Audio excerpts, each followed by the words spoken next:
Hello everyone, my name is Asa Kennedy and I want to welcome you to Gino School, a course on Bible interpretation. Here we guide you on how to study your Bible. So if you are new to this channel, do well to hit the red subscribe button and turn on the bell notification icon to get notified each time new video comes up.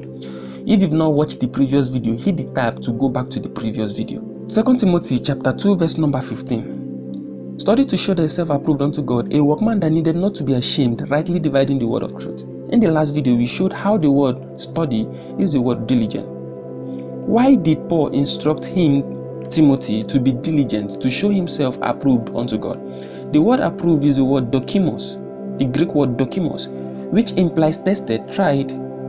Dokimos is something that has been tested and proven over time. Paul used this word dokimos in Romans chapter 14 verse 18. For he that in these things serveth Christ is acceptable to God and approved of men. Also used in 2 Corinthians chapter 10 verse number 18. For not he that commanded himself is approved, but whom the Lord commanded.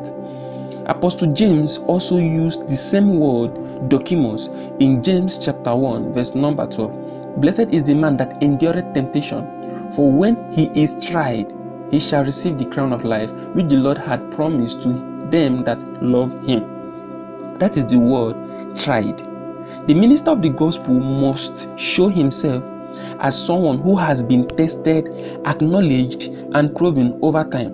When Paul said, study to show yourself approved unto God, he could not have been referring to the minister studying for God to see him. Rather, he meant you have been tested by God by being diligent with the scriptures. So let people know you have been approved of God. That is, you should teach and preach.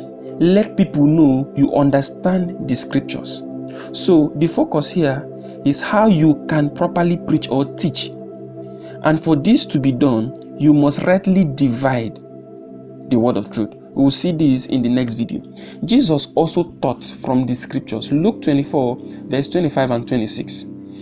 Then he said unto them, O fools and slow of heart to believe all that the prophets have spoken. Ought not Christ to have suffered these things and to enter into his glory? The word spoken is the Greek word lalio, which implies what was uttered or said.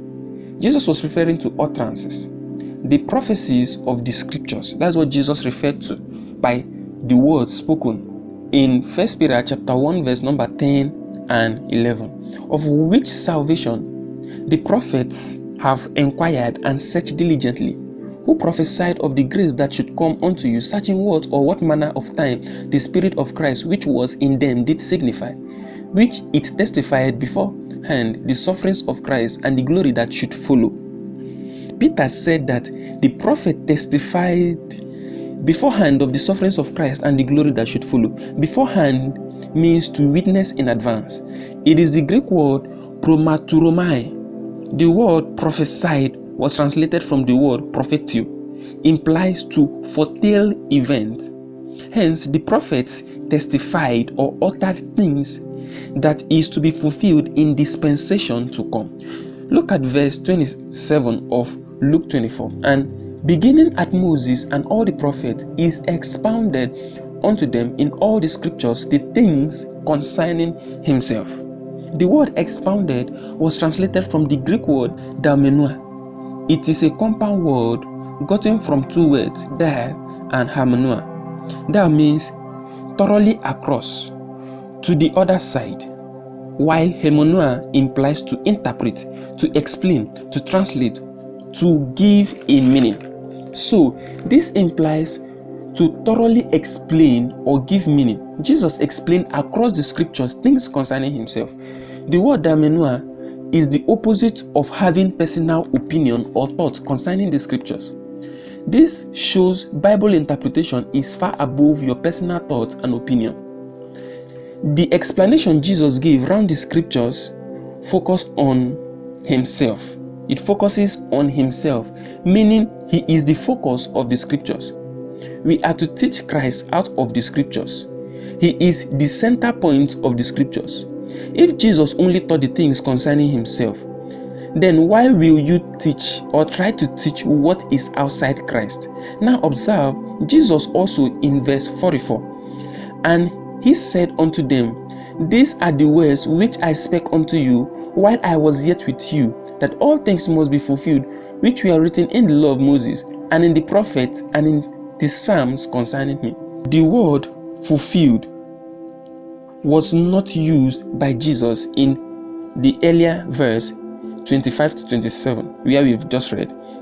It is the Greek word plerutenai. Pleru means to accomplish or meet a demand or to take care of a responsibility. The word plerutenai implies to take care of a particular responsibility. This lends more credence to the commitment that made or must be fulfilled. In verse 45 of Luke 24, then open he their understanding that they might understand the scriptures. After he taught them the things concerning himself, which were the things of the kingdom, he opened their eyes that they might understand the scriptures. So what Jesus did in Luke 24 was to unbundle to them their initial thinking. The scriptures, that is Genesis to Malachi, can only be understood when the facts are put together and explained in the light of Christ. This explanation was done after the resurrection. Jesus taught them and interpreted the scriptures in the Bible.